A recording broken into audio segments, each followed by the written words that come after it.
Que a graça e a paz de nosso Senhor e Salvador Jesus Cristo esteja sobre cada um de vós. Quero compartilhar com vocês um texto bíblico que se encontra em Eclesiastes, capítulo 17, versículos 16 ao 20, que diz: Não sejas demasiadamente justo, nem demasiadamente sábio, porque destruirias a ti mesmo. Porque, na verdade, não há homem tão justo sobre a terra que só faça o bem e nunca peque. O tema do assunto que vamos abordar nesse momento traz um título que podemos dizer e esclarecer a vocês no tom assim: não sejais santo demais. Sabemos que em algumas ocasiões encontramos pessoas que se julgam, que se acham, pensam que são santas, que sabem muito, que dominam a situação. E reconhecemos que tal pessoa não passa de um crente ignorante, julgando-se que sabe. Se contradiz, pois quem sabe tudo é o Senhor. É Deus, pois um de seus atributos é ser onisciente. Em Eclesiastes 7,16, lemos: Não sejas demasiadamente justo, nem demasiadamente sábio, porque te destruirias a ti mesmo. Tem um ditado tão certo que diz: Não sejais santo demais, porque todo santo demais vira diabo. Embora eu não me identifico muito bem com esse dizer, por causa do seu tom pejorativo, mas eu até entendo como válido, pois se nós observarmos bem, em uma ocasião Satanás quis ser mais santo do que Deus, daí virou o diabo. Eu estou falando nesse momento para um público que se divide em duas alas. De um lado, os crentões, santarrões, os sábios iluminados, os grandes religiosos, cujo nome da igreja ou denominação desses tais não poderia ser outro senão este: igreja, só nós vamos para o céu, ou igreja dos únicos que irá para o céu. E entendemos que de outro lado temos os apenas crentes de pouca fé, fracos espirituais, doentes da família da fé, pecadores que seguem o evangelho, caindo e levantando, mas com os olhos fitos em Jesus, o autor e consumador da nossa fé. Eu queria que você que me ouve agora refletisse comigo e faça uma análise para ver em que lado você se enquadra. Você é um santarrão superdotado em sabedoria, dono da razão, que acha que só você, ou aqueles que seguirem a sua filosofia, ou o que você diz, ou a sua denominação, só esses serão perfeitos e entrarão no céu? Ou você é um cristão que muitos santarrões passam por você e viram o rosto, para não dar paz do Senhor por achar você indigno? Ou porque você pecou e está, quem sabe, sem tomar a santa ceia do Senhor? Quem sabe eu estou exatamente falando agora para pessoas que estão sendo desprezadas pelos seus irmãos. E olha bem, que quem na maioria das vezes menospreza, acusa, tira pedra, não é os ímpios, é os próprios que se dizem ser mais santos que os outros. Os que eu os chamo de santarrões, os santos demais, sabe? Esses santos demais vivem acusando, matando espiritualmente, fazendo-se juiz do seu próximo.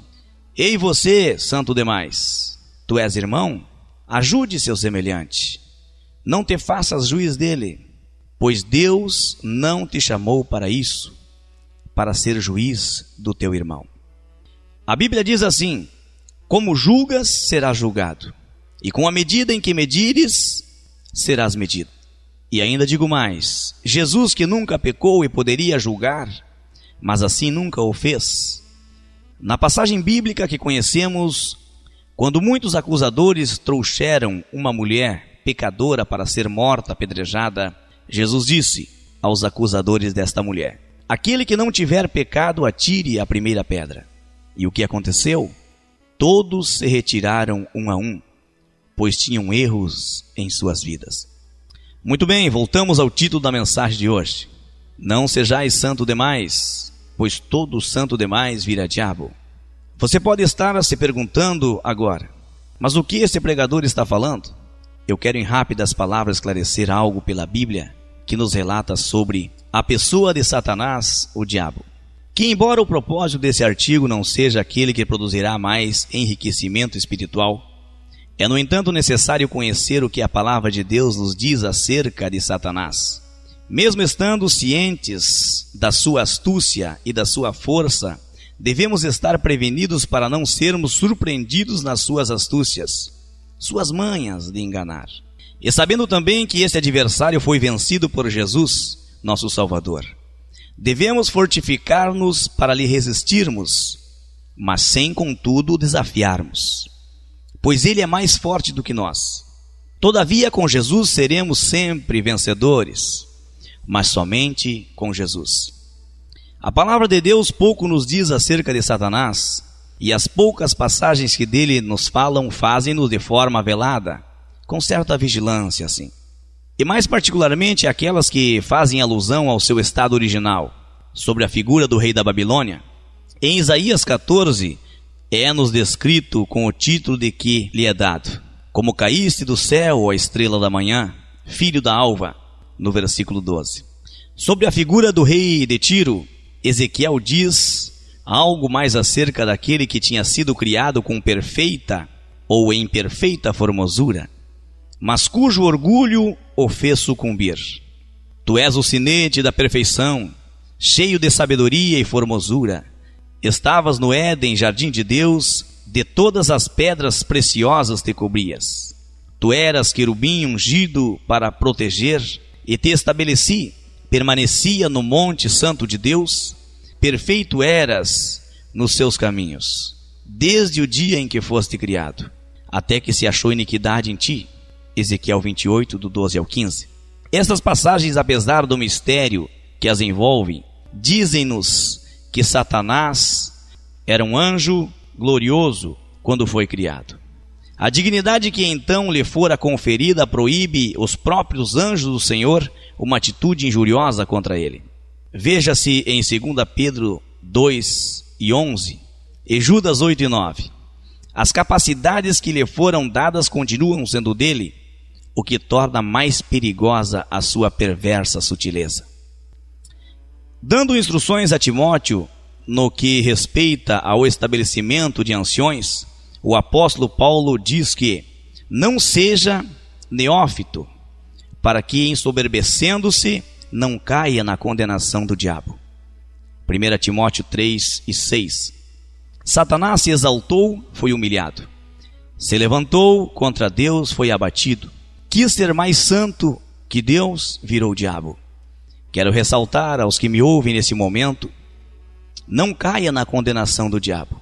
Não queira ser mais santo que seus irmãos, e até mesmo julgar os mais humildes. Qual foi, pois, essa falta que de um anjo de glória fez um ser profano, abjeto e abominável? Os mesmos testemunhos de Isaías e de Ezequiel acima considerados responde a esta pergunta. Visto que se eleva o teu coração e dizes: eu sou Deus, sobre a cadeira de Deus me assento no coração dos mares. E estimas o teu coração como se fora o coração de Deus. Elevou-se o teu coração por causa da tua formosura, corrompeste a tua sabedoria por causa do teu resplendor. Por terra te lancei. Ezequiel 28, 2 e 17. Tu dizias no teu coração: eu subirei ao céu, acima das estrelas de Deus exaltarei o meu trono, e no monte da congregação me assentarei. Da banda dos lados do norte subirei acima das mais altas nuvens, e serei semelhante ao Altíssimo, e contudo serás levado ao inferno, ao mais profundo do abismo. Isaías 14, do 13 ao 15. Propondo-se seduzir os nossos primeiros pais, Satanás, a antiga serpente, disse-lhes: sereis como Deus, em Gênesis 3 e 5. Quantas vezes desde então não terá ele sussurrado ao ouvido de uns e de outros este pensamento de orgulho, de elevação e de presunção? Que Deus nos dê o discernimento para resistirmos às suas insinuações. Não seja santo demais, para não virar também um ser profano, abjeto, abominável. Não queira ser santo demais. Será em relação com a queda de Satanás que lemos o estado caótico e tenebroso do 2º versículo de Gênesis? Não podemos afirmá-lo. Porém, a própria noção de trevas está unida ao nome de Satanás. Quantas trevas morais não têm trazido o pecado ao nosso mundo? O estado caótico da sociedade, do ponto de vista moral, é um dos resultados do trabalho satânico e dos seus anjos, que procuram perder eternamente ao maior número de almas. Lembre-se que em Eclesiastes 7:16-20 diz: não sejas demasiadamente justo, nem demasiadamente sábio, porque te destruirias a ti mesmo. Porque na verdade não há homem tão justo sobre a terra que só faça o bem e nunca peque. Para concluir, quero dizer-lhes que Deus resiste o soberbo e humilha o exaltado, mas dá graça ao humilde e exalta o humilhado. Que a graça e a paz do nosso Senhor e Salvador Jesus Cristo seja com cada um de vós. Amém.